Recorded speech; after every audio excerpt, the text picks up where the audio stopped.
ഇന്ന് ഇന്ത്യ മഹാരാജ്യത്ത് കാശ്മീരിൽ അവിടെ വിനോദസഞ്ചാരത്തിനായി എത്തിയ ആളുകളെ കലിമ ചൊല്ലാൻ പറ്റാത്തവരെ നിർത്തി പോയിന്റ് ബ്ലാങ്കായി ഷൂട്ട് ചെയ്തതിൻ്റെ 1-ാം വാർഷികമാണ്. ഇലക്ഷൻ പ്രചരണാർത്ഥം ഞാൻ പല വീടുകളിലും കയറി ഇറങ്ങിയുണ്ടായി.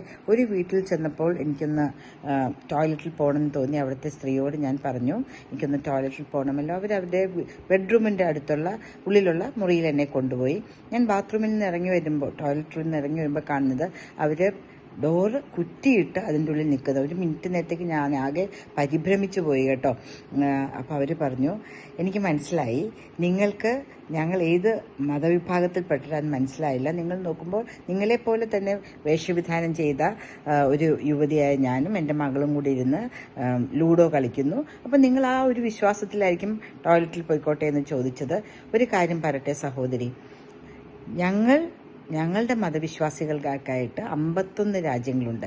മറ്റ് ന്യൂനപക്ഷത്തിൽപ്പെട്ട, അതായത് ക്രിസ്ത്യൻസിനും ഏകദേശം അത്രത്തോളം രാജ്യങ്ങളുണ്ട്. നിങ്ങളുടെ രാമന് ഒരു രാജ്യമെങ്കിലും വേണ്ടേ?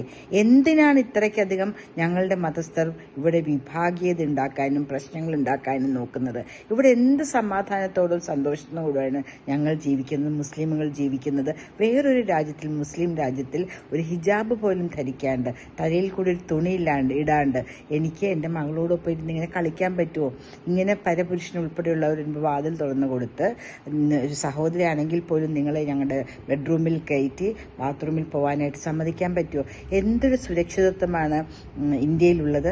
എന്തിനാണ് തച്ചുടക്കാൻ വേണ്ടി ഇവരൊക്കെ ശ്രമിക്കുന്നത്? നിങ്ങളുടെ രാമനൊരു രാജ്യം വേണ്ടേ? ആ സഹോദരി പറഞ്ഞ വാക്കുകൾ ഇന്നും എൻ്റെ മനസ്സിൽ മുഴങ്ങുന്നു. ഇവിടെയാണ്, ഇന്ത്യയിലാണ് സ്നേഹം, സാഹോദര്യം, സമാധാനം.